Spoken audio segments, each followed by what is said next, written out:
उसूल सुनने में एकदम सख्त, पर सोचो तो मजेदार है।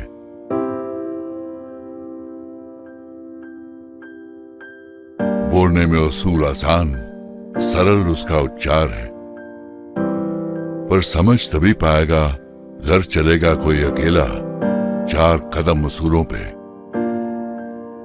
जो उसूलों पे चल सका उसके जीवन में दिशा है। उसूलों में कठिनता है, कई बार उसूलों पे चलने वाले को मिलती कई चुनौतियां हैं। नामुमकिन तो नहीं, पर काफी मुश्किल है उसूलों पे अकेले चलना। सिर्फ उसूल भी अकेले कहां कुछ कर पाते हैं, साथ तो उन्हें भी चाहिए उसूलों पे चलने वालों का। उसूलों पे अगर सब साथ चलें तो उसूल उसूल नहीं, उससे कई ज्यादा है। साथ चलें तो उसूल परंपरा है, संस्कृति है, सामाजिक संपत्ति है, जिस पे निर्भर हो सकती है आने वाली कई पीढ़ियां। कीमत भले उतनी ही चुकानी पड़े उसूलों की, पर साथ चलें तो उसूल पूरा पैसा वसूल है। साथ चलें जो उसूलों पे, उनके जीवन में सफलता है। उसूलों पे साथ चलना मेरा, तुम्हारा, हम सबका इसी में फायदा है। स्वर्ण आदर्श अभियान एक औद्योगिक पहल। बंद कर।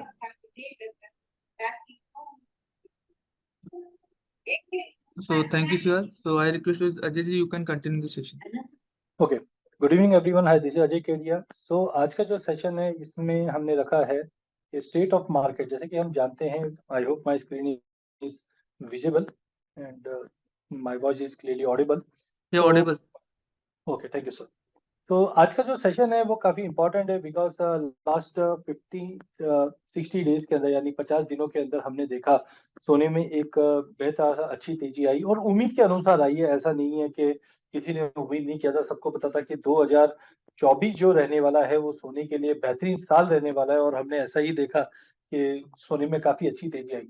तो आज का जो ये हम वेबिनार रख रहे हैं इब्जा के साथ और वर्ल्ड गोल्ड काउंसिल के साथ, ज्ञान सीरीज के अंदर, जहाँ पे हम कोशिश करेंगे स्टेट ऑफ बुलियन मार्केट के आज मार्केट में ऐसा हो क्या रहा है। हमने रिसेंटली देखा कि एक अच्छी खासी तेजी के बाद पिछले 2 दिनों के अंदर हमने एक अच्छा खासा फॉल बैक मार्केट में फिर से बनते हुए देखा। उसका क्या कारण है, और आगे जाके सोने में कैसे हम लोग गेज कर सकते हैं कि मार्केट में हो क्या रहा है। साथ में हम देखेंगे कि ऑप्शंस एक्सचेंजेस पे अवेलेबल है। बहुत जन समझते हैं कि ऑप्शन एक स्पेकुलेटिव टूल है, बट जो हमारे ज्वेलर भाई है वो ऑप्शन को एक अच्छी तरीके से एक टूल के तौर पे यूज कर सकते हैं। जैसे हम गाड़ी या हमारी दुकानों का इंश्योरेंस करते हैं, सिमिलर तौर पे हम हमारी जो पोजीशंस है, फिजिकल में हो चाहे एक्सचेंज पे हो, वहां पे हम इंश्योरेंस ले सकते हैं ऑप्शन के जरिए, जिसके कुछ रिनाउंड 3 से 4 जो स्ट्रेटजीज है वो भी हम देखेंगे। एंड लास्ट एक क्यूएनए सेशन भी हम रखेंगे। इनकेस अगर कोई क्वेरी है तो डेफिनेटली टीम जब भी अवेलेबल है, मैं भी अवेलेबल हूँ, और कोशिश करेंगे कि हम जो भी आपकी क्वेरीज है मार्केट को समझने के लिए, ऑप्शंस को समझने के लिए, वहाँ पे हम पूरी कोशिश करेंगे। तो आइए स्टार्ट करते हैं आज के इस सेशन में, state of market and opportunity in option market. तो पहले तो मैं इब्जा को, वर्ल्ड गोल्ड काउंसिल को बहुत बहुत धन्यवाद देता हूँ ऐसा सीरीज स्टार्ट करने के लिए, ताकि सब वीसीपी वैल्यू चेन पार्टिसिपेट को इसका बेनिफिट मिलता है।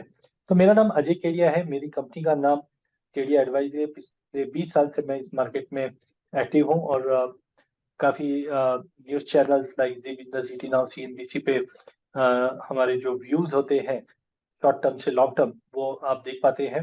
एंड काफी एसोसिएशन के साथ मैं जुड़ा हुआ भी हूँ। एक चीज है कि ये जो प्रेजेंटेशन है ये एजुकेशनल पर्पस के लिए है। यहाँ पे मैं कोई भी कमोडिटी का रिकमेंडेशन नहीं दे रहा हूँ।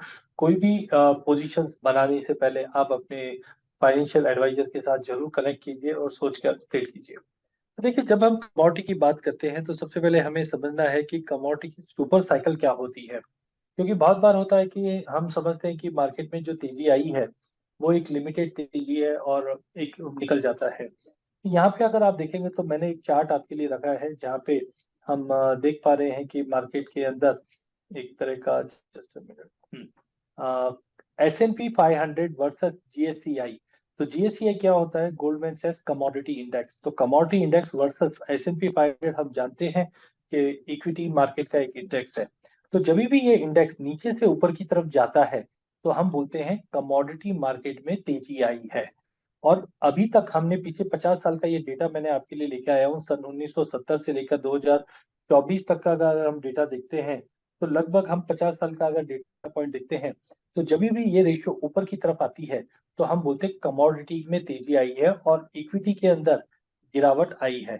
तो ज्यादा करके हम देखते हैं जब भी ये तेजी बनती है, चाहे हम 1970 से 1975 की तेजी पकड़े या 1985 से लेकर 1990 तक की तेजी पकड़े या डॉट कॉम बबल में हमने दो बार तेजी देखी। एक बार मार्केट 2005 तक चला, फिर 2008 से 2011 तक का एक जंप आया था, फिर अब जाकर हम देख रहे हैं कि मार्केट जीरो लाइन के बेहद ही करीब है। क्योंकि अब तक हमने 1970 में भी देखा कि ये दो से ऊपर चल रहा था, यहाँ पे भी हम देख रहे दो का सपोर्ट ले रहा था। एक बार हमने जरूर डेढ़ का डॉट कॉम बबल टाइम के देखा था, बट यहाँ पे हम देख रहे हैं कि ये एक के नीचे इस वक्त ट्रेड कर रहा है।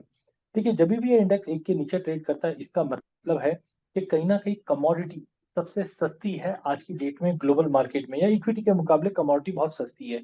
और यहाँ पे एक चीज देखा गया होगा, जब भी ये रैली आती है तो इसका सिग्नल हमें कहाँ से मिलता है? कच्चे तेल से। 1970-75 में भी सबसे पहले कच्चा तेल बढ़ता है तो हम इसका नाम देते हैं ऑयल क्राइसिस। यहाँ पे भी आप देखते हो गल्फ क्राइसिस था 1990, तभी भी हम कच्चे तेल को एक हाइट देते हैं।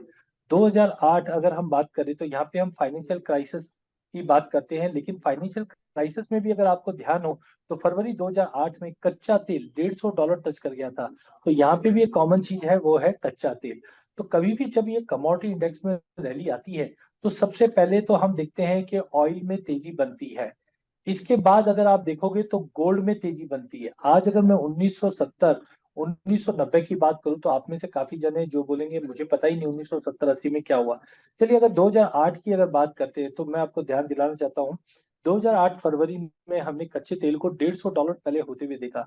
एंड एग्जैक्टली 8 महीने बाद हमने गोल्ड को $680 से बढ़ते हुए देखा, जो हायर साइड में हमने $1920 मार्केट में बनते हुए देखा, जो 10 साल तक एक हाई बना हुआ था और अब जाकर हमने ये रैली बनते हुए देखी है। तो कहने का मतलब है हमेशा जब ये रैली आई है तो वन के ऊपर से ही मार्केट हमेशा घुमा है, बट इस बार पहली बार हुआ है 2019 से कि ये वन के नीचे अभी भी ट्रेड कर रहा है। इसी की वजह से मैं जितने भी मेरे इंटरव्यू सेमिनार सब में मैं कहता हूँ कि 2019 सितंबर से कमोडिटी की सुपर साइकिल चालू है। और अभी भी आप देखोगे तो कमोडिटी में भी तेजी है, क्योंकि कमोडिटी में सबसे पहले कच्चा तेल बढ़ता है, दूसरा सोना चांदी बढ़ता है, तीसरा बेस मेटल बढ़ता है, चौथा एग्री कमोडिटी बढ़ता है। इस ढंग से मार्केट मूव करता है। तो पहले का तो चलो किसी को ध्यान नहीं है, बट 2008 में पहले कच्चा तेल बढ़ा था, फिर सोना चांदी बढ़ा था, फिर बेस मेटल, फिर एग्री कमोडिटी। और अभी भी अगर आप देखोगे 2020 से पेंडेमिक के बाद तो हमारा कच्चा तेल जीरो से हीरो बना। $130 का लेवल हमने रशिया यूक्रेन की लड़ाई के समय देखा। उसके बाद सोना अब हम देख ही रहे नए हाइट की तरफ ऑलरेडी जा चुका है। वहीं बेस मेटल में भी आप कॉपर, जिंक, निकल, लेड, एल्यूमिनियम किसी में भी देखिए एक अच्छी तेजी बनी हुई है। साथ साथ में एग्री में जैसे हमने रिसेंटली हल्दी में देखा।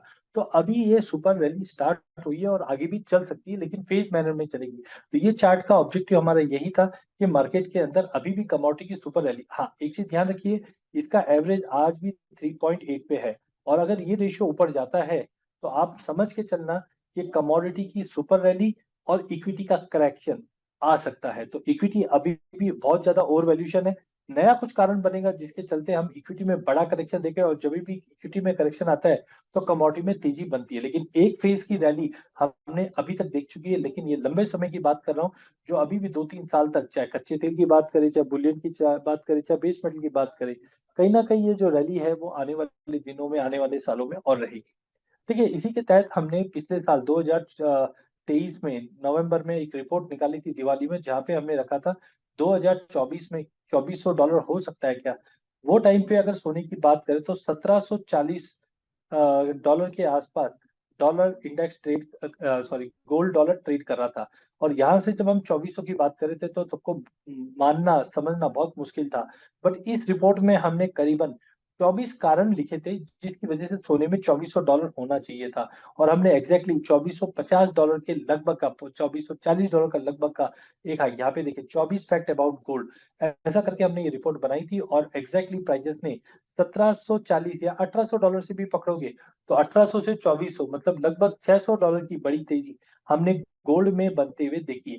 सिमिलरली चांदी में भी हमने ऐसे 24 फैक्टर निकाले थे जिसकी वजह से $30 के ऊपर, इनफैक्ट हमने 32 से $34 का टारगेट रखा था, बट अब आप देख सकते हैं $18 से मार्केट खींचना चालू हुआ था, जो लगभग हमने $30 का लेवल अप्रोक्सीमेटली देख चुके हैं, लेकिन अभी भी स्टीम बाकी है चांदी के अंदर, क्योंकि इंडस्ट्रियल यूज है वो आप जानते हैं। तो कहने का मतलब है टेक्निकल के जरिए, फंडामेंटल के जरिए ये चीज बताई जा सकती है कि आने वाले सालों में, आने वाले महीनों में क्या हो रहा है। इंट्राडे एक अलग चीज होती है, बट हमारा व्यू है कि अगर आप सोने के बारे में थोड़ा सा लंबे समय में जानेंगे तो आप हेजिंग प्रॉपर कर पाओगे, पोजीशन प्रॉपर बना पाओगे, हमारे स्टॉक का जो लेवल है वो बढ़ा सकते हैं, लेकिन उसको प्रॉपर उपयोग से हम यूज करेंगे टेक्निकल्स को या फंडामेंटल्स को, तो उसका बेनिफिट मिल सकता है।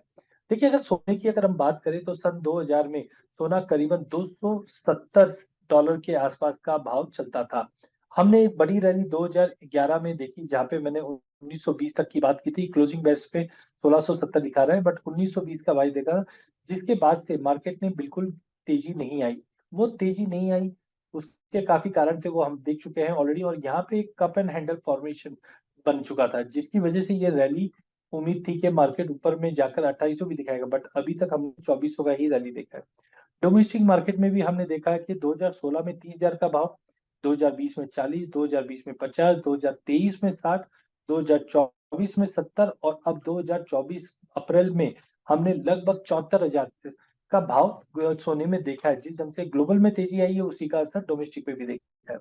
वहीं अगर चांदी की भी अगर बात करें तो चांदी में भी देखिए, टेक्निकल वालों के लिए अच्छा ये है कि कप एंड हैंडल यहाँ से दिख जाता है आपको कि ये हमारा कप बना है, और इसके ऊपर मार्केट जाए तो बहुत ही लंबी तेजी लॉन्ग टर्म में देखने मिलेगी, बट टाइमिंग हम देख रहे हैं कि एक बड़ी रैली लगभग हमने $30 के आसपास, जो यहाँ पे पहले हाई मारा हुआ था 2010 में भी हमने देखा था, एक बार 30 का लेवल क्लोजिंग बेस पे दिखाया था, बट हमने 50 तक का हाई लगते हुए देखा था।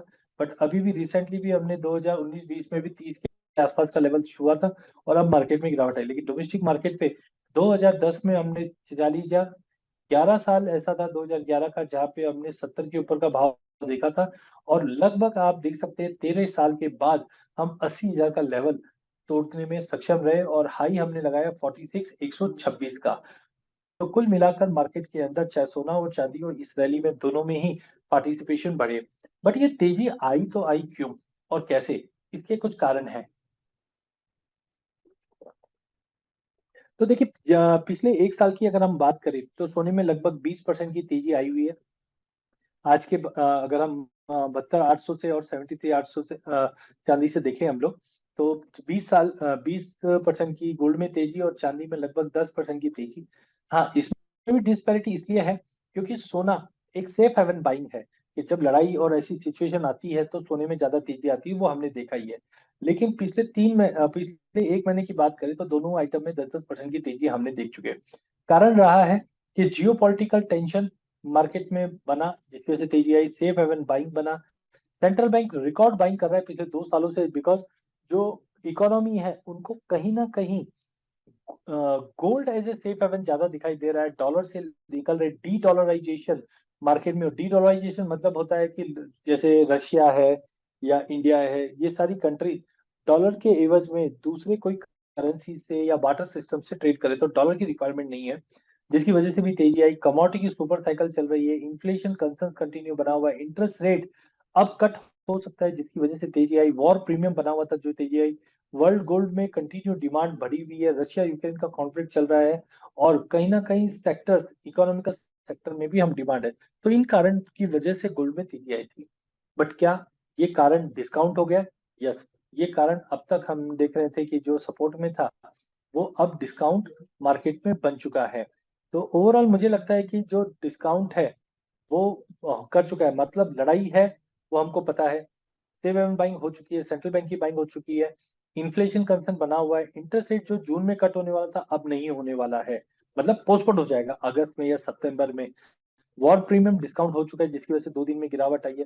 डील तो कहने का मतलब है जो मेजर इवेंट्स थे वो अब हमको पता चल चुके हैं जिसकी वजह से ये रैली आई थी। तो हमने जियोपॉलिटिकल टेंशन डिस्काउंट होते हुए देख चुके हैं। अब सबको मालूम है रशिया यूक्रेन आज 2 साल से लड़ाई चल रही है, उसमें कोई नया तो आया नहीं है। डिमांड में हाँ, इतने ऊंचे भाव में कहीं पे भी डिमांड नहीं आएगी, ये चीज का आप ध्यान रखिए, क्योंकि एज ऑफ नाउ कॉस्टली हो जाता है तो गोल्ड एक ऐसी चीज है कि एक्स्ट्राऑर्डिनरी बड़ी तेजी आ जाती है तो थोड़ी सी जो बाइंग है वो कम हो जाती है, तो डिमांड थोड़ा सा कम है। सप्लाई क्यों बढ़ जाएगी? क्योंकि ओल्ड गोल्ड या फिर हम बोल सकते हैं रिसाइकल गोल्ड मार्केट में आना चालू हो जाएगा। इन्फ्लेशन कंसर्न अभी भी बना हुआ है। Import duties, government reserve, interest rate, market condition, मतलब इक्विटी मार्केट में भी अब हाई वैल्यूएशन है। तो ये सब जो फैक्टर्स थे वो हमने ऑलमोस्ट बनते हुए देख चुके हैं जिसकी वजह से अब तक की ये तेजी बनी है। तो मुझे लगता है कि एक वॉर प्रीमियम खत्म होने की वजह से एक बार प्रॉफिट बुकिंग मार्केट में देखने मिल सकता है। वो हम देखेंगे आगे टेक्निकली कैसे दिखता है और वैसे समय में हम ऑप्शन के जरिए कैसे इस चीज को देख पाएंगे। लेकिन इंपॉर्टेंट ये रहेगा अप्रैल से लेकर जब हम मई तक की बात करें अगले 1.5 महीने की, तो यहाँ पे इकोनॉमिकल डेटा खूब रहेंगे। जैसे मैन्युफैक्चरिंग पीएमआई के आंकड़े आने हैं आज, जो बताएगा कि इकोनॉमी कैसी है, ये इंपॉर्टेंट रहेगा।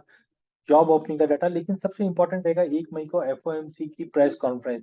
यहाँ पे हम देखेंगे कि फेड अब आगे के लिए क्या बोलेगा, क्योंकि हम जानते हैं कि इंटरेस्ट रेट जो जून में कटौती होने की जो प्रोबेबिलिटी थी वो काफी हद तक कम हो चुकी है। तो मोस्ट प्रोबेबली सितंबर में एक रेट कट हो सकती है। पहले 3 रेट कट 2024 में बताया जा रहा था, वो अब लग रहा है कि 3 की जगह पे 2 रेट कट ही रहने वाला है, जिसके चलते हम देखेंगे कि जो तेजी बन रही थी गोल्ड में वो विराम लग जाएगी। गोल्ड में तेजी आई क्यों? दिसंबर में ये बता दिया गया था कि आगे जाके हम रेट कट करेंगे जून से, जिसकी वजह से ये बड़ी रैली बनी थी। लेकिन अब ये चीज डिस्काउंट हो चुकी है, तो हमें लगता है कि काफी चीजें डिस्काउंट हो चुकी है। इसका मतलब है कि गोल्ड में एक टेक्निकल करेक्शन बनता है। हाँ, अगर इनकेस कोई लड़ाई अगर बढ़ती है, एस्केलेशन बढ़ते हैं, तो ही हम देखेंगे कि गोल्ड में तेजी बन सकती है। अदरवाइज जो हम जियोपॉलिटिकल टेंशन या इसके अलावा जो भी फैक्टर्स थे वो डिस्काउंट हो गए। कुछ और डेटा पॉइंट है जो पूरे अगले 1 1.5 महीने में इम्पैक्ट करेगा, जैसे Empire State manufacturing, core CPI number क्या है, जीडीपी के नंबर कैसे रहने, नॉन फार्म पेरोल है। तो ये डेटा जो आते हैं ये फॉरेक्स फैक्ट्री के वेबसाइट पे मिल जाते हैं, और इन डेटा को देखने की वजह से आप पता कर सकते हैं मार्केट का सिनेरियो क्या है। जैसे 25 तारीख को 6 बजे एडवांस जीडीपी के आंकड़े आने, तो आपको ये देखना है कि यूएस की इकोनॉमी कैसा कर रही है। अगर यूएस की इकोनॉमी अच्छा कर रही है तो डॉलर को मजबूती मिलती है, जब डॉलर को मजबूती मिलती है तो सोने में गिरावट आती है। तो ये जितना भी डेटा आता है, खास करके यूएस वाले जो डेटा है, ये डेटा को आपको जरूर ध्यान देना है। आपको डेट और टाइम दोनों से मिल जाता है कि कब क्या होने वाला है। तो कोई भी जब एनालिस्ट, चाहे मैं हूं चाहे कोई भी हो, जब कोई चीज बताता है तो ये डेटा को देखकर ही बताता है। तो जब आप ये डेटा देखकर खुद काम कर सकते हैं तो आप पता कर सकते हैं कि मार्केट में क्या सिनेरियो है। तो ये फॉरेक्स फैक्ट्री करके वेबसाइट है, investing.com करके वेबसाइट है। इन वेबसाइट पे आपको लाइव डेटा मिल जाता है कितनी बजे, जैसे शाम को 6 बजे एम्प्लॉयर, सपोज एम्प्लॉयर डेटा आने वाला है तो जॉब कैसा है। अगर जॉब अच्छा होता है तो इकोनॉमी अच्छी होती है, इकोनॉमी अच्छी होती है तो डॉलर मजबूत होता है, जब डॉलर मजबूत होता है तो सोने चांदी में करेक्शन आता है। इस वक्त भी डॉलर इंडेक्स अगर हम देखें तो 106 के ऊपर अच्छे से ट्रेड कर रहा है।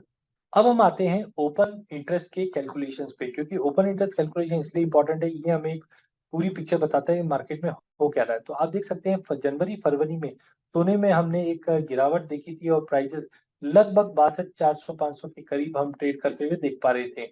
ओपन इंटरेस्ट के अंदर भी हमने पहले तो गिरावट देखी थी जो बताता है कि मार्केट में पार्टिसिपेशन नहीं है, लेकिन फरवरी में ही हमने देखा था कि ओपन इंटरेस्ट में 6% की तेजी, और मार्च में लगभग 48% की सबसे बड़ी तेजी देखी जो पिछले 1 साल में कभी हमने नहीं देखी। जिसका मतलब है मार्केट में भाव में तेजी, ओपन इंटरेस्ट में तेजी, ये कॉम्बिनेशन होता है जो फ्रेश बाइंग के बारे में बताता है। एंड इसी के रिजल्ट में हमने देखा प्राइजेस ने नया हाई लगाता हुआ दिखाई दिया। लेकिन अभी अगर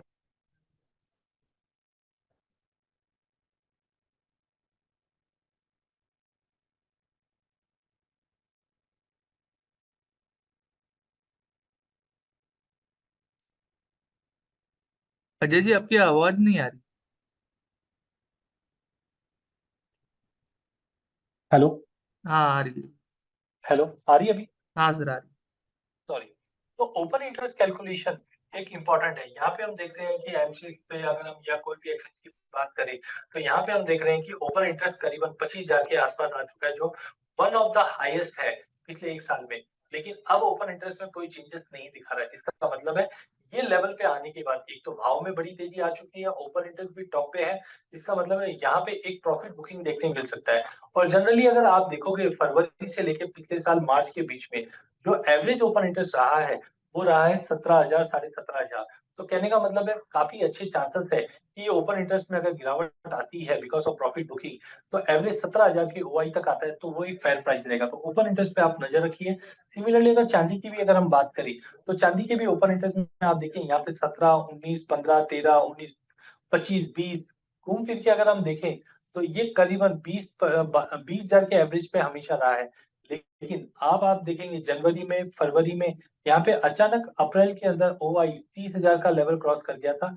ओपन इंटरेस्ट में 22% की तेजी और भाव में भी तेजी आई है। तो ये 30,000 का ओपन इंटरेस्ट है। जनरली अगर हम देखें तो पिछले साल मई में जो ओपन इंटरेस्ट था उससे लगभग डबल हो चुका है। तो मुझे लगता है कि जो ये रैली बनी है वो ऑलमोस्ट फिज आउट होने की तैयारी में, क्योंकि 86 देखिए लॉन्ग टर्म आप 90,000 भी सुनोगे, लाख भी सुनोगे, 2 लाख भी सुनोगे, वो सब सही है अपनी जगह पे। लेकिन जो एक्सचेंज पे ओआई होता है ये हमें एक थोड़ी क्लियर विंडो बता देता है, जिसके चलते मुझे लगता है कि कहीं ना कहीं ये हायर साइड पे हाईएस्ट ओआई ऑलरेडी बन चुका है। तो थोड़ा सा कॉशियस रहिए। अगर लड़ाई का इनिशियल नहीं होता है तो हाई प्रोबेबिलिटी कि हम ओपन इंटरेस्ट में फॉल देखेंगे, और जब ओपन इंटरेस्ट में फॉल आएगा और भाव में भी फॉल आएगा तो एक प्रॉफिट बुकिंग बोल सकते हैं। तो ये एक उम्मीद है डेटा को देखते हुए कि ओपन इंटरेस्ट जो 30,000 का है ये वापस अगर समझो कि 18-20,000 के एवरेज पे पहुंच जाएगा, इसका मतलब है कहीं ना कहीं एक प्रॉफिट बुकिंग की गुंजाइश है। संभल के रहिए लेकिन ऑप्शन के साथ ट्रेड कीजिए। नेक्स्ट आ जाते हैं सीजनलिटी। सीजनलिटी क्या बताती है? तो ज्यादा करके हम देखते हैं कि सीजनलिटी हमें कमोडिटी के अंदर हमेशा एक नई अपडेट देती है कि मार्केट का सिनेरियो क्या है। तो ये जो नीली लाइन है इसको हम बोलते हैं 2019 से एवरेज, 2019 मतलब 5 साल। तो 5 साल के एवरेज में हमेशा हम देखते हैं कि जनवरी फरवरी की जो तेजी है उसके बाद हमेशा मार्केट गिरावट ही लेता है, क्योंकि जनरली ये ट्रेंड रहा है 5 साल के एवरेज का। नो डाउट पिछले साल भी हमने देखा था फरवरी में तेजी आने के बाद मार्च अप्रैल मई में मार्केट स्टेगनेंट था और फिर गिरावट लेते लेते सितंबर के बाद तेजी आई थी। बट इस बार हमने देखा कि अचानक से लड़ाई के चलते हमने एक बड़ी तेजी मार्केट में बनते हुए देख चुके हैं ऑलरेडी। तो ये सीजनलिटी बताता है कि फरवरी मार्च में हमेशा थोड़ा बहुत वीकनेस हम डिक्लाइन देखते ही हैं, बट उसके बाद मार्केट में एक रैली करते हैं अप्रैल मई के बाद। बट इस बार पहले ही सीजनलिटी में तेजी बना चुका है। चांदी में भी ऐसा ही है। सीजनलिटी में ये जो गैप है ये बहुत निराशाजनक गैप है और जनरली ये गैप फुलफिल करने आता है। जैसे यहाँ पे भी हम देखते हैं ये गैप था, ये फुलफिल किया, यहाँ पे भी गैप था, ये फुलफिल किया। तो उम्मीद ये है कि सीजनलिटी भी बताती है कि जो हमारी डिमांड है वो ऊंचे भाव के चलते इस बार हैम्पर हो सकती है सीजनलिटी के हिसाब से। अब हम आते हैं कि अब तक मार्केट का सिनेरियो कैसा रहा है। तो टेक्निकली हमने जैसे लास्ट टाइम सेशंस रखे थे तब हमने बताया था कि एक राउंडिंग बॉटम बना है, और ये राउंडिंग बॉटम टेक्निकली हमें दिखा रहा था कि मार्केट 2080 के ऊपर अगर जाता है तो बड़ी तेजी आएगी। लेकिन 1 मार्च को ही हमने देखा एक सिंगल कैंडल में मार्केट ने ये लेवल तोड़ दिया था, थोड़ा भी रिट्रेस करने का मौका नहीं दिया और ऊपर में हमने 2450 का लेवल मोटा मोटी देख लिया था। अब जनरली हम देखते हैं कि जब भी ये राउंडिंग बॉटम बनता है तो इसका सिनेरियो कैसा बनता है? एक राउंडिंग बॉटम बनेगा, प्राइजेस ऊपर जाएगा, फिर रिट्रेस करेगा, फिर तेजी आएगी। तो यहाँ पे हमें लगता है कि मार्केट को नेक्स्ट लाइन जो सपोर्ट हम बता रहे हैं ये दिखा रहा है करीबन 2090, मतलब $2100 मोटा मोटी। तो लॉन्ग टर्म के लिए अगर हम तेजी बात करें कि मार्केट 2800 जाने वाला है या 2600 जाने वाला है, उसके लिए एक छोटा करेक्शन आना चाहिए। तो प्राइजेस ने 2370 के नीचे एक वीकनेस दिखा रहा है जो तोड़ चुका है। तो मुझे लगता है कि मार्केट एटलीस्ट 2200 तक का एक पुल बैक दिखाए फिर तेजी करे। तो हमने वो टाइम पे जब उम्मीद की थी तो हमने कहा था कि मार्केट अगर ये 2080 का लेवल टूटेगा तो हम 2300 से लेकर 2500 तक का लेवल देख पाएंगे। तो 2300 के ऊपर हमने लगभग 2440-50 का लेवल देख चुके हैं। आगे देखेंगे व्यू क्या बनता है, बट टाइमिंग जो उम्मीद थी वैसे ही हुआ है। डोमेस्टिक मार्केट में भी हम देख रहे हैं यहाँ पे एक बड़ा राउंडिंग बॉटम था, फिर एक छोटा राउंडिंग बॉटम था, और ये देखिए यहाँ पे इसका जो डेप्थ था उसी का टारगेट हम लेके चल रहे थे, जो ऊपर में 72,000 का लेवल देखने की उम्मीद थी। बट हमने क्या किया, मार्केट में ब्रेकआउट आया, थोड़ा सा कंसोलिडेट किया और फिर तेजी आई जो 74,000 का लेवल अचीव कर गया है। तो डोमेस्टिक मार्केट में जो उम्मीद थी मार्केट में 72,000 की वो पूरे अच्छे से अचीव कर चुका है। इसके लिए मुझे नहीं लगता है कि इमीडिएटली बड़ी कोई तेजी आएगी, unless and until cross finger कि अगर लड़ाई जैसी सिचुएशन होती है तो ही तेजी बनेगी, नहीं तो नया हाई मारने में कम से कम 6 महीना लगेगा, इसको 6 महीने के बाद ही लगेगा। हाँ, मिडिल डाउन में मीनवाइल अगर हम लेवल्स की बात करें तो डायरेक्ट सपोर्ट 66,000 दिखा रहा है, बट मैं मानता हूँ कि 67 68 भी मिलता है तो which is a good thing, but directly support 66,000 का दिखा रहा है। तो जो उम्मीद हमने थी कि कब राउंडिंग बॉटम का जो टारगेट आना चाहिए था वो 72 आना चाहिए था, और हमने 74 का लगभग हाई देख चुके हैं। ऐसा ही अगर चांदी की अगर बात करें तो चांदी में भी सिमेट्रिकल ट्रायंगल बना हुआ था, जहां पे मार्केट में एक तेजी पहले बनी थी 74 की, फिर गिरावट आई थी, फिर तेजी बनी थी, फिर गिरावट आई थी, और जैसे ही मार्केट ने 64,000 का लेवल तोड़ा तो उम्मीद थी कि ये जो टारगेट बनेगा ये कम से कम आप मान के चलो नया हाई मारेगा। तो हमारी एक्सपेक्टेशन थी 76 का पहला लेवल और 81,500 का दूसरा लेवल। तो लगभग हमने 84 तक का लेवल देख चुके हैं। तो कभी भी ऐसा चैनल बनता है तो एक ब्रेकआउट बनता है, यहाँ पे हमने चार्ट पे समझाया भी था, और ऐसा ही हुआ कि हमने 84,000 का लेवल बनते हुए देखा था चांदी में। अच्छा, एक यूनिक चीज हमने मार्केट में देखी है कि जब भी सोने को अपर सर्किट लगा है तो क्या हुआ है। तो हमने 2016 का डेटा देखा, जब 9 नवंबर को अपर सर्किट लगा था, बट उसके 10 दिन के अंदर अंदर सोने के अंदर करीबन 9% की गिरावट आई। 3 मार्च 2020 को भी अपर सर्किट लगा था, उसके बाद 13% की गिरावट आई 10 दिन के अंदर। मैं बात कर रहा हूँ कि जिस दिन सर्किट लगा है उसके 10 वर्किंग डे के अंदर कितना फॉल आया है, तो 13% का फॉल आया। 17 मार्च को सर्किट लगा, हमने 6% का फॉल देखा। 26 मार्च को यहाँ पे बैक टू बैक सर्किट लगा, लगने के बाद गिरावट आती है। 3 मार्च को सर्किट लगा 5%, 7 मार्च को सर्किट लगा 4%, 24 फरवरी 2022 को सर्किट लगा 6% का, 10 दिन में वापस पुल बैक आ गया। और अभी हमने लास्ट देखा था 12 अप्रैल को सर्किट लगा था, उसके बाद लगभग 5% की गिरावट आ गई है। तो कहने का मतलब है कि यहाँ पे एक करेक्शन मोड बन चुका है। हाँ, लड़ाई अगर होती है तो ही तेजी है, अदरवाइज ये भी डेटा है। अच्छा, एक डेटा और बताता हूँ, चांदी। ये मैंने डेटा लिया है 2023 से। अब हमने देखा जब भी चांदी की एक्सपायरी आती है तो क्या होता है, चांदी की एक्सपायरी से पहले हमेशा हम चांदी में या सोने में एक करेक्शन देते हैं। उदाहरण के तौर पे ये एक्सपायरी है मई 2023 की, तो मई 2023 का जब एक्सपायरी थी तो लगभग हमने 5% की गिरावट पहले ही हमने आती हुई देखी मार्केट में। फिर हमने देखा था जून 29 जून की एक्सपायरी, सॉरी, जून मंथ की एक्सपायरी थी, उससे पहले हमने 9% की तेजी 9% की गिरावट चांदी में देखी। फिर हमने देखा था अगस्त 2023 के अंदर, उधर भी हमने लगभग 9% की गिरावट देखी थी। फिर हम नवंबर 2023 की बात करें तो यहाँ पे भी 6% की गिरावट हमने देखी। फिर था फरवरी की, सॉरी, मार्च।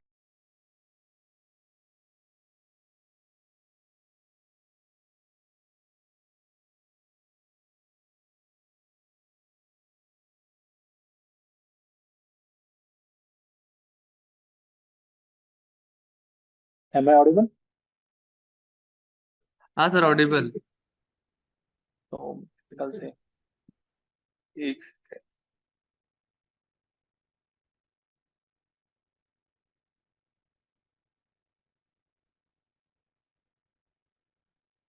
तो यहाँ से ही था या एक स्लाइड पीछे करो? ये स्लाइड मेरे ख्याल से हो गया था।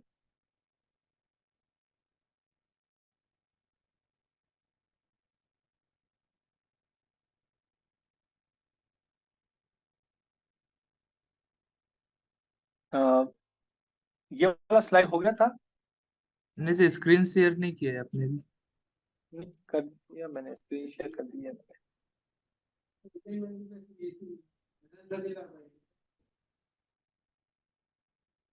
मेरा स्क्रीन दिख रहा है? नहीं सर।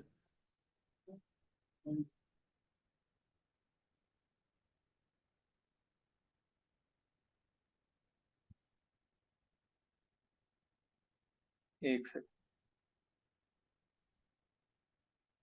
अभी देखिए।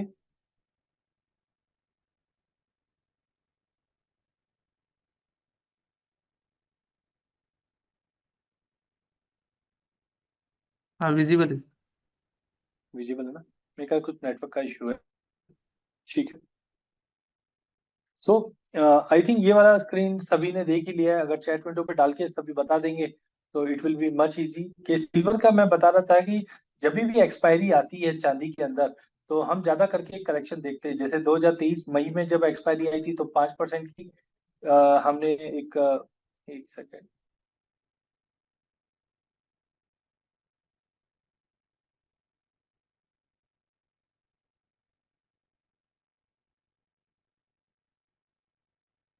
मैं एक बार नेट चेंज करके देखता हूँ, मेरे ख्याल से कुछ इशू आ रहा है।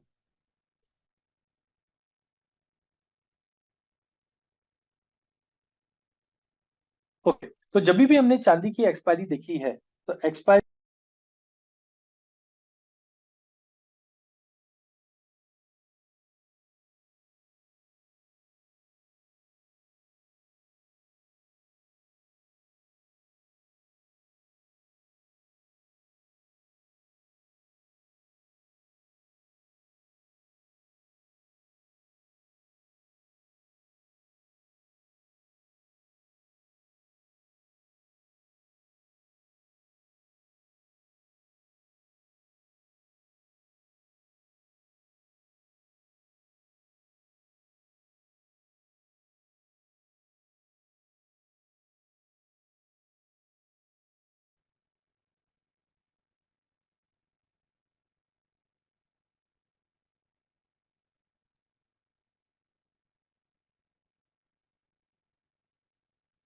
सर नहीं सर, प्रॉपर आपकी वॉइस नहीं आ रही है। अभी देखिए हाँ अभी आ मैंने रही स्क्रीन, अब अभी आ रही है? है। Yes sir. ठीक है। तो अभी तक हमने देखा था, आई होप के पहले वाला स्क्रीन क्लियर था, जहाँ पे हमने देखा था कि जब भी सर्किट लगता है तो जनरली हम देखते हैं कि गोल्ड में एक रिवर्सल बन जाता है। यहाँ पे हमने देखा कि एमसीएक्स में जब भी एक्सपायरी आती है चांदी की, तो यहाँ पे हम देखते हैं जैसे 5% की गिरावट पिछली बार 2023 मई से पहले आई थी, फिर 9% का फॉल आया था, फिर 9% का फॉल आया था, फिर 6% का, फिर 6% का। तो ज्यादा करके जब भी एक्सपायरी आती है, और अभी भी हमने यही देखा कि जब एक्सपायरी आई उससे पहले अब तक 7% का फॉल देखा है। तो एक ट्रेंड बना हुआ है, लेकिन एक्सपायरी के बाद एक सपोर्ट मिल जाता है। ठीक है। अब हम देखते हैं टेक्निकली आगे का रणनीति क्या होता है। तो टेक्निकली अभी तक हम देखते हैं तो आरएसआई, आरएसआई एक ऐसा इंडिकेटर है जो इन एडवांस हमें बताता है मार्केट में है क्या। तो आरएसआई अगर आप देखेंगे तो सिवियरली ओवरबॉट जोन में था, जिसकी वजह से एक बड़ा फॉल एक्सपेक्टेड था, और हमने ये फॉल आते हुए देखा। आरएसआई अभी भी वैसे तो फेयर प्राइस पे आ चुका है, लेकिन करेक्शन बता रहा था। वहीं मैकडी की अगर बात करें तो ये सिवियरली ओवरबॉट में, आज तक पिछले 3-4 सालों में कभी भी मैकडी इस लाइन के ऊपर नहीं गया, अब नेगेटिव बनना चालू हुआ है। तो कहने का मतलब है, मैकडी भी बोलता है थोड़ा करेक्शन ड्यू है, आरएसआई भी बोलता है थोड़ा करेक्शन ड्यू है। अल्सर इंडेक्स एक ऐसा इंडेक्स है जो गिरते मार्केट में तेजी का मौका बताता है, और तेजी के मार्केट में गिरता हुआ मौका बताता है। तो यहाँ पे हम देख रहे हैं कि अल्सर इंडेक्स ने एक रिवर्सल दिखाया है, और जब भी ये ऐसा रिवर्सल होता है तो हम एक करेक्शन देखते हैं मार्केट में। देखिए यहाँ पे भी हमने करेक्शन देखा है। तो सिमिलरली यहाँ पे अल्सर भी बता रहा है कि एक करेक्शन मार्केट में ड्यू है। एंड लास्ट अगर हम स्टोकेस्टिक की अगर बात करें, तो जब भी ये ओवरबॉट में आता है तो वहां से हमें करेक्शन दिखते हैं। तो यहाँ पे भी हमने थोड़ा करेक्शन देखा था, और अब ये डाइवर्शन दिखा रहा है, मतलब इतनी बड़ी तेजी आ गई थी, बट ये पहले ही बता रहा था कि मार्केट में करेक्शन आएगा। तो रिसेंटली हमने देखा है पास्ट में कभी भी ये 70 के ऊपर कभी भी जाता नहीं, बट इस बार हमने काफी ऊंचे लेवल से करेक्शन देख रहे हैं। तो कहने का मतलब है जो टेक्निकल स्ट्रक्चर है, टेक्निकल स्नैपशॉट है, ये कहीं ना कहीं बता रहा है कि गोल्ड में करेक्शन है, गोल्ड में करेक्शन है। और वही करेक्शन पिछले 2 दिन से हम देख रहे हैं। हाँ बस ध्यान रखिए, अगर लड़ाई एस्केलेट नहीं होती है तो और करेक्शन देखने मिल सकता है। वहीं अगर चांदी की भी अगर हम बात करें, तो चांदी में भी आरएसआई ओवरबॉट था, क्योंकि इससे पहले पिछले 1.5-2 सालों में कभी भी ये लेवल के ऊपर नहीं गया था। तो ये उम्मीद था कि करेक्शन होगा, और अभी सपोर्ट वाइज देखें तो काफी लंबा है। वहीं मैकडी में भी अगर हम देखें तो जब भी ऐसा बड़ा जंप आता है, उसके बाद एक करेक्शन मिलता है, उसके बाद एक करेक्शन मिलता है, उसके बाद एक करेक्शन मिलता है। तो यहाँ पे भी हम देख रहे हैं कि मैकडी सीवियरली ओवरबॉट थी, जिसके बाद ये करेक्शन स्टार्ट हो चुका है। अल्सर इंडेक्स भी एक ऐसा इंडेक्स है जो हमें बताता है करेक्शन क्या हुआ है। तो यहाँ पे आप देखिए, करेक्शन हुआ, मार्केट में फॉल आया, करेक्शन हुआ, मार्केट में फॉल आया। तो इधर भी हम देख रहे हैं कि अभी ये रिवर्सल बता है, तो एक करेक्शन अल्सर के हिसाब से भी बनता है, और सीसीआई के हिसाब से भी अगर हम देखें तो यहाँ पे एक डाइवर्शन बन चुका है जो मार्केट। तो कहने का मतलब टेक्निकल स्ट्रक्चर इस वक्त अगर हम बात करें तो कहीं ना कहीं करेक्शन ड्यू है। अब इसी चीज में हम देखते हैं कि सोने में करेक्शन आएगा कि चांदी में। तो हमने लास्ट टाइम भी कहा था कि गोल्ड सिल्वर रेशियो एक ऐसा इंडिकेटर है जो आपको पहले ही बताया था मार्केट में होने क्या जा रहा है। तो फरवरी में हमने बोला था एक ट्रिपल टॉप फॉर्मेशन पे जा रहा है, तो फरवरी में हमने एक हाई लगते हुए देखा, मार्च में एक हाई लगते हुए देखा, अप्रैल में हमने एक लोअर हाई बनते हुए देखा जो ट्रिपल फॉर्मेशन नहीं कंप्लीट होने दिया और मार्केट करेक्ट कर गया और नीचे में 200 मूविंग एवरेज मतलब 85 तक का लेवल आया था। फिर एक तेजी आई और फिर बड़ी मंदी के साथ हमने 82 तक का लेवल देखा है। अब उम्मीद है कि अगले 2-3 सेशंस के अंदर ये ऊपर जाएगा। जब भी ये रेशियो ऊपर जाता है इसका मतलब है गोल्ड के मुकाबले चांदी अंडर परफॉर्म रहेगी। तो हमने देखा ये कि चांदी के अंदर मार्केट में एक अच्छा खासा करेक्शन मिला है। हाँ, बट लॉन्ग टर्म में अगर हम देखें तो ये रेशियो कहीं ना कहीं 77 की तरफ जाती हुई दिखाई दे रही है। इसका मतलब है लंबे समय में चांदी आउट परफॉर्म गोल्ड को करके रहेगी, बट टाइमिंग चांदी में करेक्शन है। वहीं अगर गोल्ड के वीकली चार्ट की अगर बात करें तो वीकली चार्ट के अंदर हमने एक राउंडिंग बॉटम बनते हुए देखा था, छोटा भी राउंडिंग बॉटम बनते हुए देखा था और इसका जो टारगेट रखा था हमने वो टारगेट रखा था 72-100 का, जबकि प्राइसेस ने 74 का हाई लगा चुका है। तो सारे जो फैक्टर्स अभी तक देखे ये मुझे दर्शाता है कि अभी नया हाई लग चुका है। टाइमिंग एज ऑफ नाउ नए हाई की तरफ गोल्ड जाता हुआ नहीं दिखाई दे रहा है। हाँ, उससे पहले अगर 66,000 तक का सपोर्ट है ये मिलता है तो फिर मार्केट में तेजी चालू होगी जो ऊपर में 79,000 तक का लेवल दिखा दे। बट एक करेक्शन पहले बनेगा फिर तेजी बनाएगा। अच्छा, दूसरा है टाइम फिबो। ये जो आप वर्टिकल लाइन देख रहे हो यहाँ पे इसको हम बोलते हैं टाइम फिबो। ये हमें बता देता है कि मार्केट में कुछ बड़ा होने वाला है, कब होने वाला है। फॉर एग्जाम्पल यहाँ पे हमने देखा टाइम फिबो में पहला मार्केट में गिरावट आई, फिर टाइम फिबो में इसको एक स्टेबिलिटी मिली, फिर ये तेजी दिखाई और फिर करेक्शन ले लिया। फिर ये टाइम फिबो में हमने टोटली तेजी देखी। लेकिन आप देखिए सितंबर में ही जब ये टाइम फिबो चेंज हुआ तो एक बड़ी तेजी का आगाज बन चुका था और ये टाइम फिबो तक हमने तेजी देख चुके हैं। अब नया जो टाइम फ्रेम है वो 6 मई को चेंज होएगा। अब इसका मतलब है 6 मई के बाद एक करेक्शन और लेगा नई तेजी से पहले। तो ये दोनों ही कोइंसिडेंटली मैच कर रहा है। तो मई के बाद हमें लगता है टाइम फिबो के हिसाब से करेक्शन है, लड़ाई नहीं होती है और प्राइजेस नया हाई नहीं काटता है, तब तक पॉसिबल है कि हम 66 से 67,000 तक का पुल बैक गोल्ड में देख पाए नई तेजी से पहले। वहीं अगर चांदी की बात करें तो चांदी में भी एक तरह का एक राउंडिंग बॉटम बना हुआ था और इसका जो टारगेट होता है वो और लंबा होता है जो करीबन 1 लाख तक का बनता है। लेकिन अभी 1 लाख बोलना थोड़ा सा एक कंसर्न है बिकॉज अभी वॉलिटिलिटी ज्यादा है। तो टाइमिंग जब तक 86,000 का लेवल ब्रीच नहीं करता है, एक बार प्राइजेस 78 से लेकर 75 के बीच में एक बार आना चाहिए नई तेजी से पहले। तो इसके ऊपर नजर रखिए क्योंकि इचिमिको क्लाउड यहाँ पे अभी भी ग्रीन कलर में है जो दर्शाता है कि मार्केट में तेजी है। और अभी तो टाइम फिबो चेंज हुआ है 2024 में, तो अब तो रैली स्टार्ट हुई है। तो पहला एक पुल बैक है फिर एक नई तेजी बनेगी, लेकिन पहले एक पुल बैक आएगा एटलीस्ट 78 के नीचे या लगभग 75-76 तक का भी अगर लेवल आ जाए तो कोई बड़ी बात नहीं है। लेकिन कंडीशन एक ही है, लड़ाई एस्केलेट नहीं होनी चाहिए। इंटरेस्ट रेट कट जून में नहीं है, सितंबर में जाके इंटरेस्ट रेट कट पॉसिबल है। इसके लिए मार्केट में एक पुल बैक देखने मिल सकता है। तो अब तक हमने क्या देखा, हमने देखा कि इंटरेस्ट रेट बढ़ा हुआ है, डॉलर में तेजी है जिसकी वजह से सोने चांदी में पहले करेक्शन था, फिर हमने एक तेजी बनती हुई देखी है। स्ट्रॉन्ग इकोनॉमी हो रहा है बट अभी भी हमने देखा कि सेफ हेवन बाइंग थी वो बढ़ी थी बट अब जाके थोड़ी कम हो सकती है।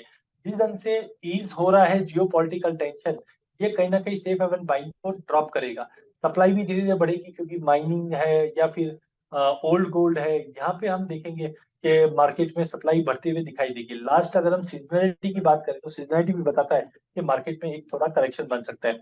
तो टाइमिंग हम देखें तो जब तक 2430 के ऊपर कॉमेक्स में जाता नहीं है या एनसेक्स में 74 का लेवल नहीं जाता है, डायरेक्टली जो सपोर्ट दिखा रहा है वो दिखा रहा है 2180 मतलब 67,000 जो अभी हमने चार्ट पे यहाँ पे देखा था कि कम से कम 66 क्या है। तो कंजर्वेटिवली हम 67,000 तक का एक पुल बैक देख पाएंगे। वहीं अगर चांदी की अगर बात करें तो चांदी में 3 साल पहले भी हमने देखा था $30 का एक डबल टॉप ट्रिपल टॉप बनते हुए देखा हुआ है। तो यहाँ से हमें लगता है कि 2980 का इंपॉर्टेंट रेजिस्टेंस मार्केट में बन चुका है। जब तक 30 के ऊपर नहीं जाता है पॉसिबल है, या 86 के ऊपर नहीं जाता है तो पॉसिबल है मिनिमम 76 का लेवल या 25-75 का लेवल मिनिमम, जाने में नीचे में 24-20 तक का भी लेवल दिखा दे। बट हमें लगता है अगले 3-4 महीने के अंदर एक बार बुलियन में करेक्शन बनता है। अब जब ये करेक्शन की बात आ गई है या मार्केट में वॉलेटिलिटी है तो ऐसे में ऑप्शन क्विकली हम देखते हैं कि ऑप्शन के अंदर हम कैसे कर सकते हैं। तो देखिए ऑप्शन में समझने से पहले आपको समझना है कि मार्केट में क्या फैक्टर है जो बुलियंस को इम्पैक्ट देते हैं। तो यहाँ पे हम देखते हैं कि हिस्टोरिकल पोजीशन एक ऐसा बड़ा फैक्टर है जो डिसीजन लेने काम आता है, या पास्ट में क्या हुआ है, लॉन्ग टर्म है, पोर्टफोलियो डाइवर्सिफाई। तो ये एक लेटेस्ट डेटा आया था जिसमें बताया जा रहा है कि पुरानी पोजीशन या टाइम ऑफ क्राइसिस जब होता है तब लोगों का ध्यान सोने पे ज्यादा बढ़ता है। तो ये जस्ट एक शेयरिंग के हिसाब से था। देखिए अभी हो क्या रहा है, पहले हम देखते थे जब सोना 1964 में 6 रुपया हुआ करता था, तब ज्यादा हम हेजिंग के बारे में नहीं सोचते थे। क्यों नहीं सोचते थे? क्योंकि मार्केट में जो रेफरेंस रेट था उसका इश्यू था। जब तक हम ज्वेलर के पास नहीं जाते थे हमको पता ही नहीं चलता था। अब ऐसा हो गया है कि टीवी पे सभी जगह पे हम देख रहे हैं कि हमें रेफरेंस रेट भी पता चलने लग गई है। और हर तरीके से मतलब कोई भी इवेंट हुआ, इंटरेस्ट रेट का इवेंट हुआ, गोल्ड पे इम्पैक्ट है। जियोपॉलिटिकल टेंशन हुआ तो गोल्ड पे इम्पैक्ट है। इन्वेस्टमेंट डिमांड और बिजनेस एक्सपांड, ये सब जो एक्टिविटीज चल रही है जिसकी वजह से मार्केट में वॉलिडिटी बढ़ने लग गई है। अब जब जब मार्केट में वॉलिडिटी बढ़ती है तो जनरली हम देखते हैं कि मार्जिन, जो बिजनेस का मार्जिन है वो स्विंग होने लग गया है, कंपटीशन बढ़ गया है, रेगुलेशन बढ़ गया है। सबकी करंट इनके चलते वॉलिडिटी भी बढ़ रही है और कंपटीशन भी बढ़ते जा रहा है।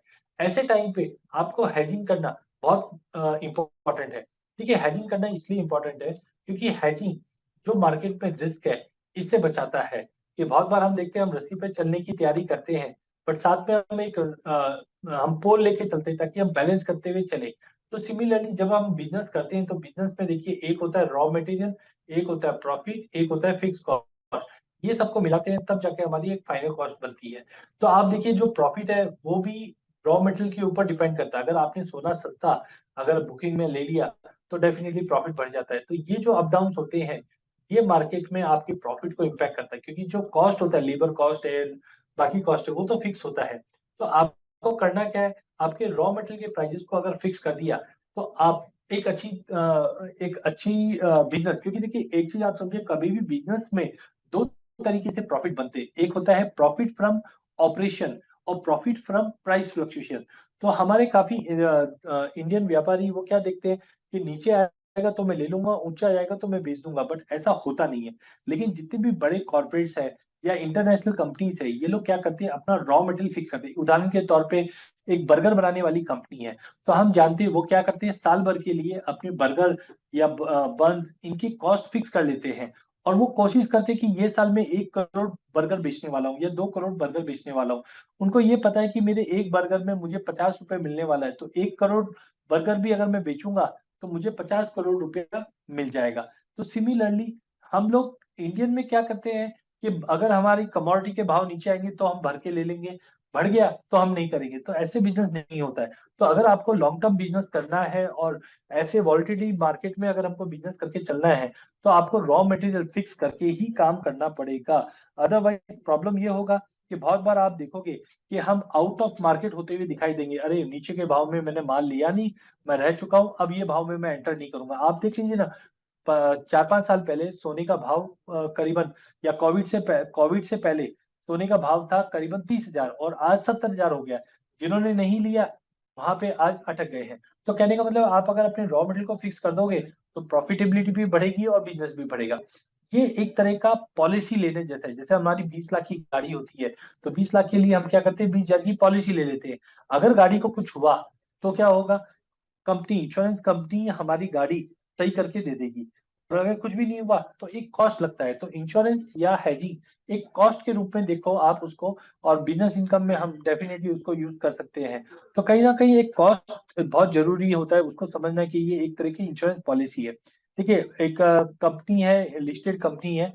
तो यहाँ पे हमने देखा था कि हमारे उनके एक इन्वेस्टर थे, उन्होंने एक लेटर दिया था और बताया था कि मैं इस कंपनी में काफी शेयर होल्ड करता हूँ। सोने में एक जबरदस्त तेजी आई 2020 में भी, आपको ध्यान हो तो सोना 28,000 से 56,000 चले गया था। तब उन्होंने लिखा था कि भाई ये कंपनी के अंदर सोने का स्टॉक बहुत ज्यादा रहता है और हमने सोने में जो बड़ी तेजी देखी थी उसकी वजह से इस कंपनी के शेयर के भाव बढ़ने चाहिए थे, बट ऐसा हुआ नहीं था।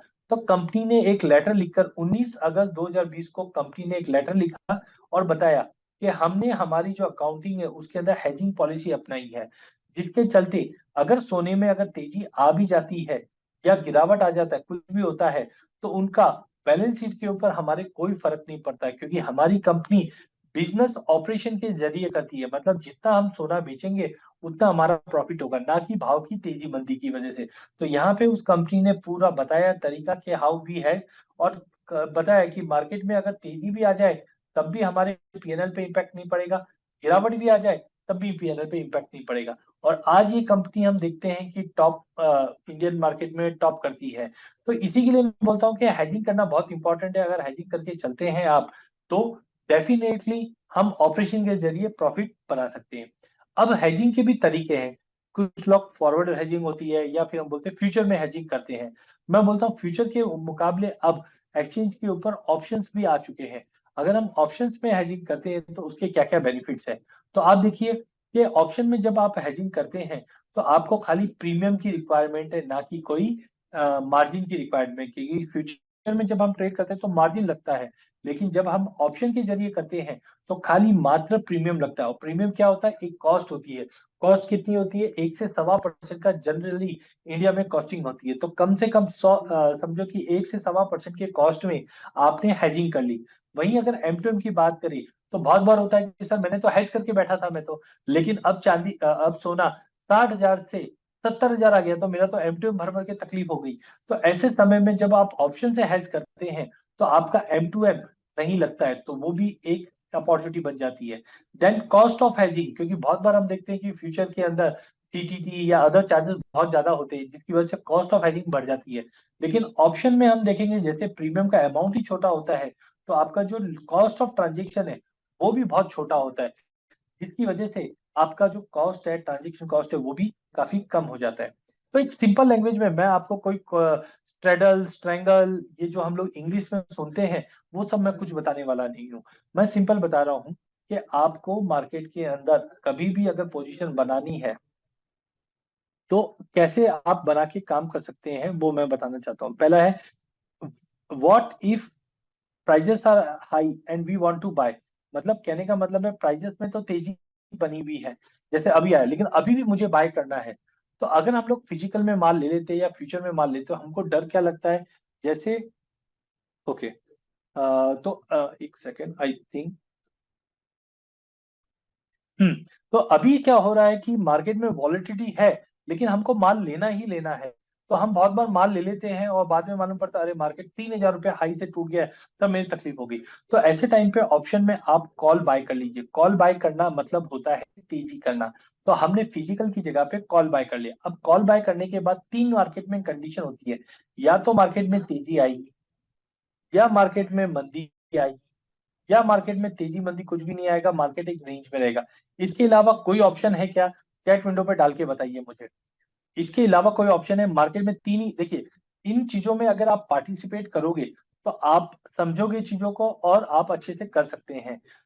तो प्लीज चैट विंडो पे डाल के मुझे बताइए। हम लोग करीबन 40 जन है इस वक्त, तो चैट विंडो पे डाल के बताइए अगर कोई भी पोजीशन हम बनाते हैं तो तेजी, मंदी, रेंज बाउंड, इसके अलावा कोई ऑप्शन है क्या हमारे पास? नहीं है। तो सपोज करो अगर हमने कॉल ले लिया, जैसे अभी भाव समझो 70 का भाव चल रहा है, तो 70 के भाव में अगर हम बात करें तो मार्केट के अंदर 3 कंडीशन है, तेजी, मंदी और रेंज बाउंड। तो फॉर एग्जांपल मार्केट में तेजी हो गई तो मैंने तो सर आपको तेजी करवाई है क्योंकि आपने कॉल बाय किया है। तो जैसे जैसे मार्केट में तेजी आएगी आपको बेनिफिट मिलेगा। ठीक है। दूसरा है मार्केट में अगर मंदी आ जाती है, सपोज सोने में 3,000 रुपए 4,000 रुपए की गिरावट आती है, तो सर आपका खाली इंश्योरेंस का कॉस्ट, जो प्रीमियम का कॉस्ट है, खाली वो कॉस्ट लगेगा। और जब भाव नीचे आ गया, सपोज करो आपने 72,000 में कॉल ले लिया और उसका प्रीमियम समझो कि आपने 700-800 रुपये पे किया और मार्केट में 3,000 रुपए की गिरावट आ गई, भाव लेट से 68 आ गया, तो आपको 700-800 रुपए का एक इंश्योरेंस कॉस्ट लग गया। लेकिन अब सोना नीचे आ चुका है, वहां पे आप फिजिकल में बाय कर लीजिए, फ्यूचर में बाय कर लीजिए, जो भी आपको बाय करना कर लीजिए। खाली अगर मार्केट रेंज बाउंड रहता है तो आपका एक इंश्योरेंस कॉस्ट लगने वाला है। तो कहने का मतलब है कॉल इस वक्त लेना बहुत अच्छा है कि इनकेस अगर लड़ाई हो जाए तो आप जानते हो मार्केट में बड़ी तेजी आएगी तो आपके पास कॉल का एक जरिया है कि यस मेरे पास राइट है गोल्ड को बाय करने का, लेकिन ऑब्लिगेशन नहीं है, मैं ले नहीं ले मेरी इच्छा, लेकिन आप गोल्ड को परचेज भी कर सकते हैं। तो ऑप्शन एक्सचेंज के ऊपर अवेलेबल है।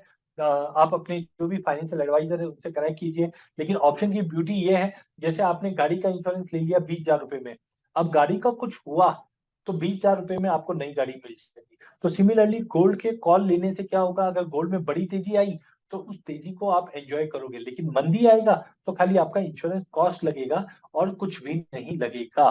M I clear? यहाँ पे नेक्स्ट स्ट्रेटेजी है जो बहुत ही इंपॉर्टेंट है, क्या आपको सस्ते में सोना लेना है?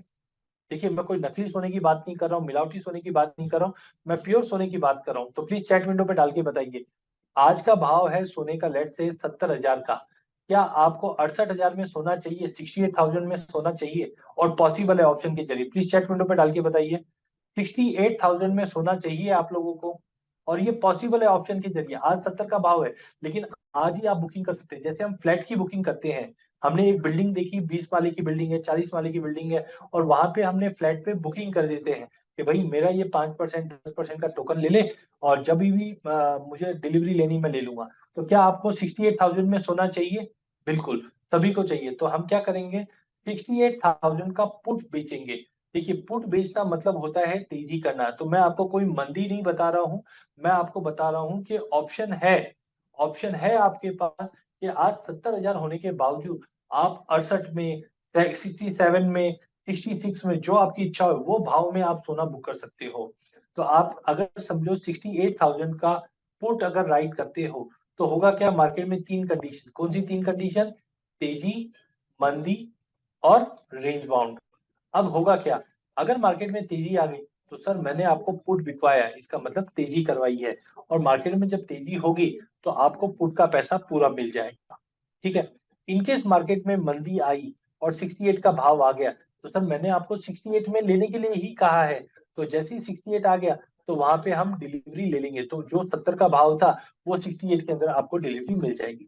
तीसरा है, अगर मार्केट रेंज बाउंड रहता है, कोई भी बड़ी तेजी या मंदी नहीं होती, तब भी जो ऑप्शन हमने बेचा है उसका प्रीमियम हमें मिल जाएगा। जस्ट खाली आपको ध्यान ये देना है, जब आप ऑप्शन बेचते हो तो मार्जिन लगता है फ्यूचर के अनुसार। तो इनकेस अगर मार्केट अगर तेजी कर लेता है तो मैंने आपको तेजी करवाई है, पुट का पूरा पैसा मिल जाएगा। मार्केट में मंदी आती है तो आपको 68 माइनस जो प्रीमियम, जैसे प्रीमियम आपने 700 रुपए का दिया है, तो 68 माइनस 700, तो करीबन 67,300 में आपको सोना मिल जाएगा। वहीं अगर मार्केट रेंज बाउंड रहा तब भी आपको ऑप्शन जो बेचा है उसका प्रीमियम मिल जाएगा। सिमिलरली एक स्ट्रेटजी हमारी 1/2 भी है जो बहुत ही रिनाउंड है। जब ये स्ट्रेटजी हम कब यूज करते हैं, जब आपको ऐसा लगता है कि मार्केट पर्टिकुलर लेवल के बाद एक बड़ी तेजी करेगा। बहुत बार हम सुनते हैं ना, अरे चांदी एक बार $30 तोड़ेगा तो 34 दिखा देगा। एक बार चांदी अगर, इस बार सबको पता था कि चांदी इस बार अगर 78,000 का लेवल टूटेगा तो 85 तो मिनिमम चले जाएगा। तो ऐसे जब भी आपको लगता है तो ऐसे टाइम पे ये स्ट्रेटजी को यूज कीजिए, जिसको हम कॉल बैक स्प्रेड बोलते हैं एक्चुअली, लेकिन आपको समझने के लिए मैंने इस स्ट्रेटजी का नाम रखा है 1/2। तो 1/2 में हमको क्या करना है, हम 2 कॉल ओटीएम के बाय करेंगे और एक इन द मनी का कॉल बेचेंगे। इसमें एक मार्जिन का रिक्वायरमेंट जरूर होता है, बट ब्यूटी ये है कि अगर मार्केट रेंज बाउंड रहा तो आपका खाली छोटा सा एक प्रीमियम का नुकसान होगा। अगर मार्केट नीचे भी आ जाएगा तब भी आपका खाली छोटा सा प्रीमियम का नुकसान होगा। लेकिन इनकेस अगर मार्केट में तेजी आ जाती है तो एक लंबा प्रॉफिट आप बना सकते हो। फॉर एग्जाम्पल मैं यहाँ पे बताना चाहता हूँ, सोने में हमने देखा कि प्राइस 56,000 के ऊपर कभी गया नहीं था। अब जैसे ही ये 56 के ऊपर गया तो हमने देखा राउंडिंग बॉटम बन चुका है और ये कम से कम ऊपर में 72,000 दिखाएगा। तो यहाँ पे एक मौका बना था, तब हमने क्या किया था कि हमने 58,000 के 2 कॉल बेच दिए थे, सॉरी 1 कॉल बेच दिया था और 62,000 के 2 कॉल ले लिए थे। अब जब तक मार्केट इसमें चलता रहा, लेकिन जैसे ही मार्केट ने 62,000 का लेवल टूटा और मार्केट तेजी आया तो यहाँ पे हमने जो 1 कॉल बेचा था और इधर 2 कॉल लिया था। ठीक है। तो यहाँ पे क्या हुआ, ये जो 1 कॉल बेचा और 1 लिया, ये न्यूट्रल हो गया और अल्टीमेटली मेरा 1 कॉल खड़ा रह गया, जिसकी वजह से मैंने ये रैली बना पाया। तो इसका पे ऑफ भी अगर आप देखोगे तो मैंने क्या किया है, यहाँ पे अभी मेरे को लग रहा है कि मार्केट में एक गिरावट आ सकती है, ऐसा मेरा मानना है फॉर एग्जाम्पल। ठीक है। तो आज का भाव था 72,000, तो मैं क्या करूंगा, 72,000 का एक पुट बेच दूंगा और 71,000 की 2 पुट ले लूंगा। तो देखिए, मैंने जब बेचा तो मुझे 1,250 रुपए मिला और 750 के 2 पुट मैंने ले लिए। इसकी वजह से खाली मात्र 25,000 रुपए में, या अगर मैं बात करूं तो प्रीमियम की बात करूं तो खाली मेरा जो डिफरेंस है, यहाँ पे मेरे को जो प्रीमियम है वो मेरे को 1,250 मिला और 750 गया। तो मात्र मेरा 25,000 या फिर 250 रुपए के प्रीमियम में एक मेरा पुट खड़ा हो गया। अब होगा क्या, अगर मार्केट में ये गिरावट आती है तो मैं पैसा बनाना चालू कर दूंगा। और इनकेस अगर मार्केट मेरे अगेंस्ट चले भी गया, ऊपर में 75, 80, 90 भी हो जाता है, तो मेरा नुकसान मात्र 25,000 है, लेकिन प्रॉफिट आने में अनलिमिटेड हो जाता है, क्योंकि जैसे जैसे मार्केट में गिरावट आएगी मुझे प्रॉफिट बनेगा। तो ऐसी स्ट्रेटेजी भी हम ऑप्शन में बना सकते हैं, जहाँ पे मेरा व्यू है तो सही है, मेरे अगेंस्ट गया तो मुझे नुकसान नहीं होना चाहिए या मिनिमल नुकसान होना चाहिए। तो आप देख सकते हैं यहाँ पे मैक्सिमम नुकसान 25,000 का दिखाया गया था, जिसका मतलब है 250 रुपया। लेकिन अगर तेजी आई तो मैं 4,000 रुपये, 5,000 रुपये तक की भी तेजी खा सकता हूँ। तो ऐसे ऑप्शन में स्ट्रेटेजी हम टाइम टू टाइम बना सकते हैं। तो इन शॉर्ट अगर मैं समअप करता हूँ, तो अगर आप स्टॉकिस्ट हो, आपको माल लेना है, तो आप डिसाइड कर सकते हो कौन से भाव में माल लेना है, तो आप उसके पुट बेच दीजिए। अगर आपको हेजिंग करनी है तो ऑप्शन एक बेहतरीन विकल्प है। अगर आपके पास माल पड़ा हुआ है तो आप पुट बाय कर लीजिए। इससे होगा क्या, इनकेस मार्केट में गिरावट आती है तो पुट आपको इंश्योरेंस देगा। इनकेस मार्केट में तेजी आती है तो एक लेवल के बाद पुट की वैल्यू 0 हो जाएगी और आप कहीं ना कहीं इसको शिफ्ट करके ऊपर की तरफ जा सकते हो। तो बहुत बार हम देखते हैं कि जब 5,000, 10,000 रुपए की ऐसी तेजी आती है तो पुट बाय करना एक अच्छा विकल्प होता है, ना कि फ्यूचर बेचना। या साथ में अगर आपको लगता है कि अब 75,000 के ऊपर सोना नहीं जाएगा, तो 75 पे आप कॉल बेच दीजिए। तो जब तक मार्केट पे आपका माल पड़ा है, जैसे हम लोग इस स्ट्रेटेजी को बोलते हैं, सोने को लो और भाड़े पे लगा दो। जैसे आपके पास सोना पड़ा हुआ है, आप जानते हो कि 75 के ऊपर नहीं जाएगा एज ऑफ नाउ, तो आप 75 जाके कॉल बेच दीजिए। उससे होगा क्या, मार्केट में अगर तेजी गई तो ही आपको 75 में गोल्ड बेचना है। अदरवाइज मार्केट रेंज बाउंड या नीचे आता है तो 75,000 की जो कॉल बेचे थे उसका प्रीमियम आपको खाने मिल जाएगा। सिमिलरली जैसे इक्विटी में ट्रेड होता है, वैसे फ्यूचर में भी आप ट्रेड कर सकते हो, कमोडिटी में भी, जहाँ पे आप long call, long put, long straddle, short strangle, ये सारी स्ट्रेटेजी बना के चल सकती हो। लॉन्ग कॉल मतलब आपको तेजी लग रही है तो कॉल बाय कर लीजिए, मंदी लग रही है तो पुट बाय कर लीजिए। तेजी लग रही है बट कम तेजी लग रही है तो बुल कॉल स्प्रेड बना लीजिए, सिंथेटिक कॉल बना लीजिए, लॉन्ग स्ट्रेडल या स्ट्रैंगल बना लीजिए। तो जो भी अपॉर्चुनिटी आप इक्विटी में करते हो वही अपॉर्चुनिटी हम कमोडिटी में भी देख सकते हैं। तो समअप कर देता हूं, अगर आपके पास स्टॉक है तो आप पुट खरीद लीजिए। इससे होगा क्या, अगर मार्केट में कोई भी बड़ी मंदी आती भी है तो आप इंश्योर्ड हो जाओगे, आपकी पोजीशन हेज हो जाएगी। सस्ते प्राइस में गोल्ड खरीदना है तो अगर आप ज्वेलर हो, अगर आपको माल भरना है सस्ते भाव में, सस्ता मतलब क्वालिटी की सस्ती की बात नहीं कर रहा हूं मैं भाव की बात कर रहा हूँ। तो अभी 70,000 का भाव है, अगर आपको 68 में माल चाहिए तो आप 68 के पुट बेच दीजिए। उससे होगा क्या, मार्केट अगर नीचे आया तो 68 में आपको माल मिल जाएगा। तो यदि अगर नीचे आता है तो ऑप्शन के चलते आपको जो माल है 68 में मिल जाएगा। ज्यादा प्राइस में माल बेचना है, आपके पास माल पड़ा है 70 में और आपको 75 में बेचना है, तो आप क्या कीजिए, 75 का आप कॉल बेच दीजिए। इससे होगा क्या, जब तक मार्केट 75 के ऊपर नहीं जाएगा आपको प्रीमियम खाने मिल जाएगा। इनकेस 75 गया तो डिलीवरी छोड़ सकते हो। वॉलिटिलिटी बहुत ज्यादा है तो आप कॉल पुट दोनों खरीद लीजिए, वॉलिटिलिटी बहुत कम है तो कॉल पुट दोनों बेच दीजिए। कहने का मतलब ऑप्शन की ये ब्यूटी है कि आप अगर स्टॉकिस्ट है तब भी आप काम कर सकते हो, ज्वेलर हो तब भी काम कर सकते हो, ट्रेडर हो तब भी आप काम कर सकते हो। तो कुल मिलाकर हम करते हैं। तो आज के इस सेशन की अगर हम बात करें तो यहाँ पे हमने देखा पहले स्टेट ऑफ बुलियन, जहाँ पे हमने देखा कि जियोपॉलिटिकल टेंशन की वजह से पिछले 50 दिन में सोना चांदी दोनों ही नए हाई पे जाते हुए दिखाई दिए। इकोनॉमिकल डेटा अब आगे जाके बहुत इंपैक्ट करेगा, लेकिन टेक्निकल अलर्ट बताता है कि मार्केट सीवियरली ओवरबॉट में है और कभी भी हम एक करेक्शन देख सकते हैं। ठीक है, लॉन्ग टर्म लड़ाई की वजह से तेजी अभी भी है, बट जो हमने डेटा देखा है वो बताता है कि मार्केट सीवियरली ओवरबॉट है, एक बड़ा करेक्शन ड्यू है। हाँ, लड़ाई बढ़ती है, एस्केलेशन होता है तो ही हम तेजी देख पाएंगे, अदरवाइज हम मार्केट में एक करेक्शन देख रहे हैं। इसकी वजह से जो वॉलिटिलिटी हुई है, इसकी वजह से बिजनेसेस में हम बहुत ज्यादा इंपैक्ट आते हुए देख पा रहे हैं। कभी माल छूट जाता है, कभी हेज नहीं हो पाता है, कॉस्ट बहुत ज्यादा है। इसी के लिए हमने हेजिंग का सॉल्यूशन बताया, जहाँ पे फ्यूचर के एवज में हमने ऑप्शन का यूज किया है। और ऑप्शन जब भी हम हेज करते हैं तो वहां पे काफी स्ट्रेटेजी देखी है, जैसे सस्ते में लेना है, महंगे में बेचना है, लिए हुए माल को भाड़े पे लगाना है। तो जैसे सस्ते में लेना है तो क्या करना है, पुट बेचना है। अगर महंगे में बेचना है तो ऊपर के कॉल बेच दीजिए। और अगर आपके पास माल पहले से पड़ा है तो आप फिजिकल मार्केट में माल लिया हुआ है तो ऊपर के कॉल बेच दीजिए। जिससे होगा क्या, अगर मार्केट में तेजी आई तो आप माल अपना बेच सकते हैं, मार्केट में अगर मंदी आई तो ऑप्शन आपको खाने मिल जाएगा, और मार्केट रेंज बाउंड रहेगा तब भी ऑप्शन आपको मिल जाएगा। तो कुल मिला के विन विन सिचुएशन होती है ऑप्शन के साथ। इसी के साथ मेरा सेशन ये एंड करता हूँ। Over to Saurabh ji, in case अगर किसी को कुछ भी क्वेरीज है तो definitely we can take session, else we can wind up this session. Over to Saurabh ji. So तो सेशन को फिर सर एंड करें हम? अगर किसी का कुछ क्वारी तो we can take, otherwise we can किसी वाइंड का अप। कोई क्वेश्चन है तो आप पूछ सकते हैं, क्योंकि उससे टाइम भी हो गया सर, 1 आवर कंप्लीट भी हो गया है। बिल्कुल ठीक है, we wind up this session. Okay sir, thank you तो Pankaj ji. Thank you to world world council and thank you all the participants and special thank you Ajay ji for this session. Thank you so much.